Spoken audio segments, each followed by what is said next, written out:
بسم اللہ الرحمن الرحیم۔ جب حضرت نوح علیہ السلام اپنی امتوں کو لے کر کشتی میں بیٹھے تو انہیں کشتی میں ایک بوڑھا نظر آیا۔ اسے کوئی پہچانتا بھی نہیں تھا۔ حضرت نوح علیہ السلام نے ہر چیز کا جوڑا جوڑا کشتی میں بٹھایا تھا مگر وہ اکیلا تھا۔ لوگوں نے اسے پکڑ لیا۔ وہ حضرت نوح علیہ السلام سے پوچھنے لگے کہ یہ بوڑھا کون ہے۔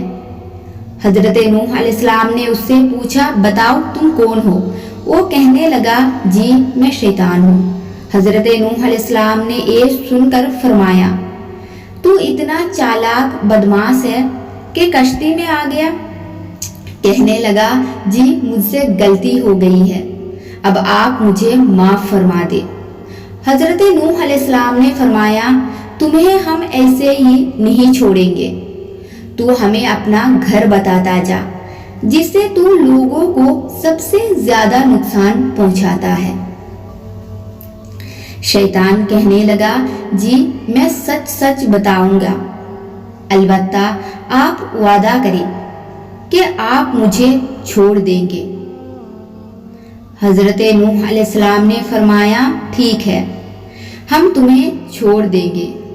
وہ کہنے لگا، میں دو باتوں سے انسان کو زیادہ نقصان پہنچاتا ہوں، نمبر 1 حسد، نمبر 2 حرص۔ وہ پھر کہنے لگا کہ حسد ایک ایسی چیز ہے کہ میں خود اس کی وجہ سے برباد ہوا، اور حرص وہ چیز ہے جس کی وجہ سے آدم علیہ السلام کو جنت سے زمین پر اتار دیا گیا۔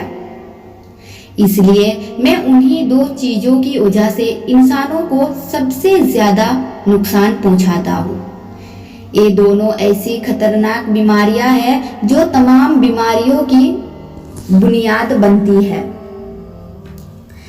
آج کے سب لڑائی جھگڑے یا تو حسد کی وجہ سے ہے یا حرص کی وجہ سے۔ حسد میں انسان اندر ہی اندر آگ میں جلتا رہتا ہے۔ وہ کسی کو اچھی حالت میں دیکھ نہیں سکتا۔ دوسرے انسان پر اللہ تعالیٰ کی نعمتیں ہوتی ہیں اور حرص کے اندر مروڑ پیدا ہوتے ہیں کہ وہ اچھی حالات میں کیوں ہیں۔ حسد اور حرص انسانوں کو بہت بڑے نقصانات میں مبتلا کر سکتے ہیں۔ اللہ تعالی ہم سب کو حسد اور حرص سے بچائے، آمین۔